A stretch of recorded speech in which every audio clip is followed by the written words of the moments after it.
Hi, my name is Kyla Reed, and today for my persuasive speech, I will be talking about how social media affects teens in today's society. I have a couple points right here that I'll be talking about.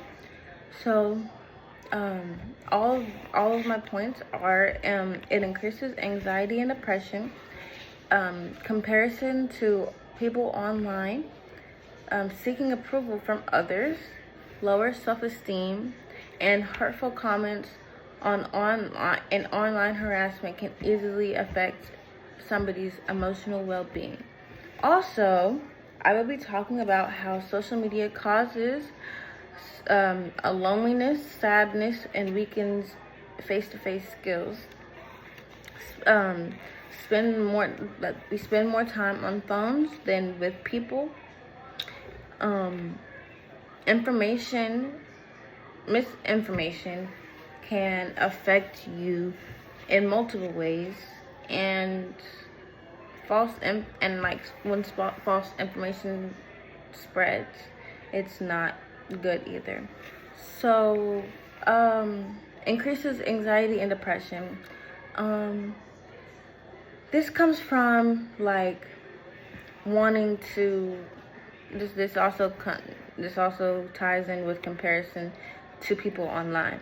Like, if you aren't meeting society's expectations, you might feel less about yourself, and you might not want to interact with people, which causes anxiety whenever you do interact with people because you're not used to it, or you don't like it, or it's uncomfortable for you. And depression comes from when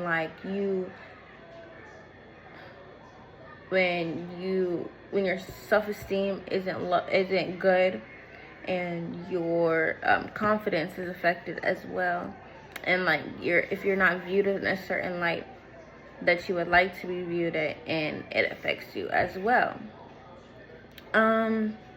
Hurtful comments and online harassment can easily affect emotional well-being. Yes, this is very true. This isn't like a personal experience, but I do know of this happening to people. Your words hold a lot of weight. They hold more weight than you expect them to. And if you are talking to somebody with disrespect, and they're not going to take that very well, so you could either get a backlash for it, and they'll be disrespectful back, or they could potentially get depressed and not feel good about themselves, and they could end up hurting themselves, or worse, sadly, killing themselves. And so you just want to be mindful of the way you talk to people, because it will help you in the long run. Social media causes loneliness, sadness, weakness for face-to-face skills. Yes. If you are the type of person to only interact on social media, and you don't like to do face-to-face, you have to develop certain life skills.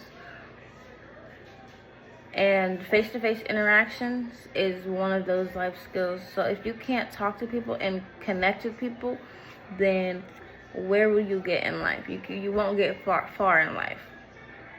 So that's very crucial to your day-to-day skill set. And spending more time on your phone than with family. I used to be guilty of this.